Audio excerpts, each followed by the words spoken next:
Well, here we are, Marvel's first real attempt at one of their own movies since the catastrophic Marvels. Now, you'd think after numerous delays, God knows how many reshoots that included the recasting of Ross since William Hurt died, and with a budget that has been estimated to balloon over $400 million, Marvel was taking precautions to fix the absolute train wreck the MCU has devolved into. Well, as I posted on Twix a little bit ago, I had more questions than I did notes. And it's funny because that post actually reminded me of an idea for a script I had. One where instead of detailing everything about the movie, why don't I just try and get the point across by simply asking questions? So from this point on, since we have a perfect example, until the end of this video, I'm going to exclusively write questions. Ready? How is Sam alive at this point? I get his plot armor is thicker than Christina Hendricks, but how was he not turned into a tube of toothpaste when the Red Hulk smashed him into the side of the White House? How does Sam recover from being punched, kicked, stabbed, shot, and more with multiple broken ribs when he hasn't taken the super soldier serum? How come the high-powered cattle prods the mind-controlled guards of Echo 1 used to restrain the super soldiers like Isaiah Bradley, among many others, did not immediately end the fight with regular humans like Sam and Torres? I asked that question, then followed up with, why are these two guards only zapping the shield and not Sam? How did Sam catch the light pole the Red Hulk swung like Happy Gilmore with his bare hands? How does Sam fly at Mach 2 and land on his own 2 feet without crapping out his spine? How did the vibranium wings of Sam's suit resist the impact of the Red Hulk's attacks? Think I'm being too critical? Anyone else remember when Thanos smacked the shit out of T'Challa so hard the kinetic energy stored in his all-vibranium suit was dispelled?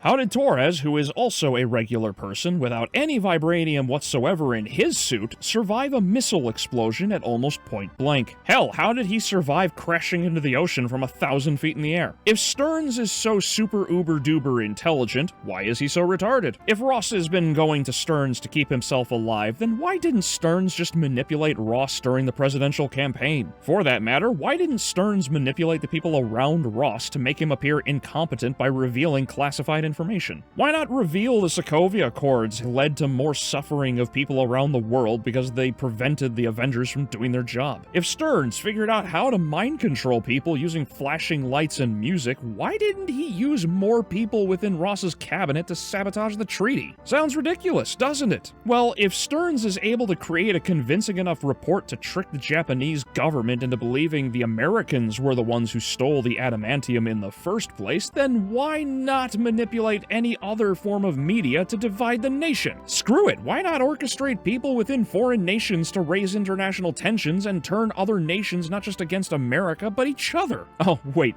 would that be too realistic? For that matter, how is Stearns even flashing images at people and hacking into encrypted communications to play trigger songs in the first place? What technology is he using to accomplish this from an underground medical facility? If Ross already knows about Stearns and what he's doing, why didn't he order Sam to investigate Echo 1? If Ross didn't trust Sam enough to check out Echo 1, then why didn't he ask Ruth or any other team of people to go there? If absolutely necessary and Ross's people were unable to stop Stearns, then why not just demo the location with bombs or any other method? And hold on, if Isaiah and the other shooters do not recall how they got where they were, then why didn't anyone assume they were mind-controlled? How is it that all of these characters forgot about Loki and the Tesseract, Hydra's manipulation of Bucky, and oh yeah, the Black Widow program, of which Ruth Bat-Seraph is a former victim of? And if Ross knows that Stearns is behind this and Isaiah is innocent, then why is Isaiah facing the death penalty? Speaking of Ruth, when she went to the prison to question the shooters at the White House, why didn't she immediately gun down the controlled guard who killed all of them? And if not kill the guard, why not at least try to disable him? She's a former widow, is she not? She's a marksman, is she not? And does anyone else find it oddly convenient Isaiah was held in a completely different and safe, secure cell while the other shooters were all carpooled into one? Think I don't have more questions? Well, guess what? Why does Sam constantly take off his helmet, especially in combat? Why are the Secret Service, who know full well that their pathetic little Glocks are useless, still try to shoot the Red Hulk? How did Stearns find the military base for Sam's friend? And why did said friend, who received the results of the pills Ross is taking not field the phone call to Sam inside of a building? How did Stearns know where this guy even is? How the fuck did Stearns even get to the base in the first place when he's just a regular dude with a big brain? And why did Stearns have to be in such proximity to kill the friend when he can manipulate other people remotely? You couldn't convince somebody to use a drone from the White House to